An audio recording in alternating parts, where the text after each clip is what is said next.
I don't know how people don't love this lady. Anyway, at the time of recording this video, as I said earlier, it is 4/13/2025. Right now, Eleanor is selling with 2 days and 19 hours left, so let's just say 3 days. There is a Coda Mire in here for 6% impact.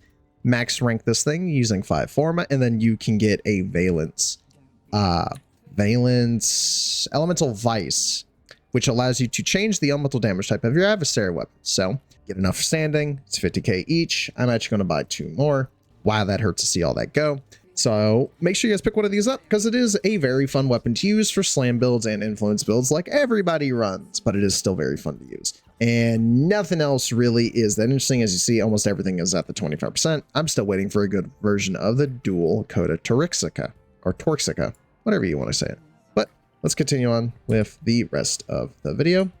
So with the release of the Coda Mire, Eleanor being at a 60% this week, I decided to go ahead and level it up and take it into a Steel Path mission. And as you can see, mixing it with Wrathful Advance really does help you get those crits and, well, makes the just weapon feel even that much more like stronger than it already is. The weapon is easily able to be built for both an influence build and a slam build, but as you'll see with most people, they are using it for a slam build purely because on slams, you get a guaranteed toxin proc, and those guaranteed toxin procs, as you see, can stack up and hit quite hard.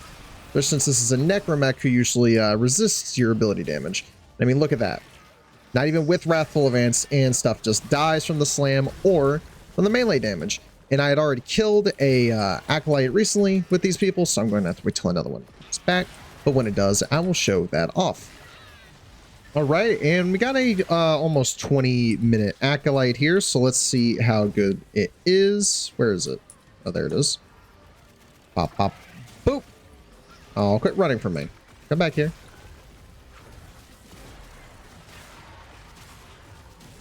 I mean, that's pretty good.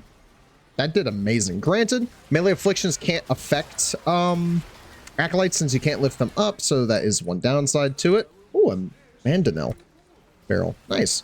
But as you see, the weapon does hit quite hard, quite nicely, and even without not melee afflictions, without Wrathful Advance, Vengeance, not Wrathful, it's whatever Kullervo's helmet ability is, it still hits quite hard and quite nicely. So other than that, I will be seeing y'all back in the simulacrum so that basically I can show you the builds and how I built one of them and how I built the other one, because there are 2 ways to build this weapon, like most.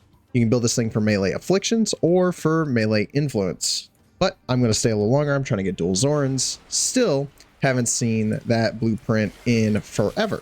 But I will see y'all back in the simulacrum because you obviously want to see how this thing is built, don't you? So I will see y'all in there. All right, we're out of that mission. So with the addition of the Coda Weapons, we got a lot of additions, those being Coda Mire, Coda Hema, Coda Pox, Coda blah, blah, blah, too many. But with the Coda Mire, we get a fun little increase in our crit chance, status chance, crit multiplier. But with the Coda Mire, on slime attacks, we apply a toxic status effect. So I have 3 builds, 1 slam, 1 sacrifice slam, 1's influence. Well, with the slam build, we have Galvanized Steel, Reflex, and Elementalist. You're running Primed Reach, Prime Pressure Point, Seismic Wave, and Toxin Blight for the 100% Toxin, plus 1 Blight. You can read what Blight does. Melee Afflictions, because if the enemy doesn't die, whenever they get lifted up by a knockdown or flung, they get 4 additional stacks of what the element is, and then Weeping Wounds for status chance per combo multiplier. And with Galv Reflex, we won't be going anything lower than a 5. Influence, same thing, except now we're running Viral, Electricity, and Conditional Overload. Sacrificial Slam, there's a slight difference. We have basically all the same things, except we took out Steel for Sac Steel, Sac Pressure, Smite the whatever you're fighting, Toxic Blight stayed, Organ Shatter, and Prime Reach. Conditional Overload is not required. Things you could do is change the Smite mod into another crit damage mod like Gladiator Might. It's all up to you, whatever floats your boat, whatever makes it better, but we're still running melee afflictions. So when it comes to using the Coda Mire, most people are going to be using it for influence build, but if you want to use a slam build, like a lot of people are, the Coda Mire has a guaranteed toxin proc. You see, there was ×9 on that one, and it does a lot of damage, but you obviously aren't just going to slam once. Slam a couple times, if they don't instantly get killed, and then you'll see your procs keep stacking. Now, why am I on my Umbra. Well, my Umbra has Wrathful of Ants. That's a lot of damage. Now, my slams do even more damage. I mean, look at the toxic damage right there alone.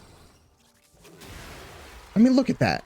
It's so powerful. It's why a lot of people like using melee builds. That's why you'll see a lot of people using the Magistar, Incarnon, the Ekhine, Samboats, I think the Architectron, I think. Unsure on that one. But if y'all want to pick this up, I think you still have 2 days left. Hope you guys enjoyed the video. If you guys want to see more stuff like this, make sure you guys hit that like button, subscribe, and turn on that bell for post notifications. You always get notified whenever I post another video. I love seeing what y'all say in the comments, and I love seeing how y'all use the builds and stuff like that. But I will see y'all in the next one. Peace out, everybody.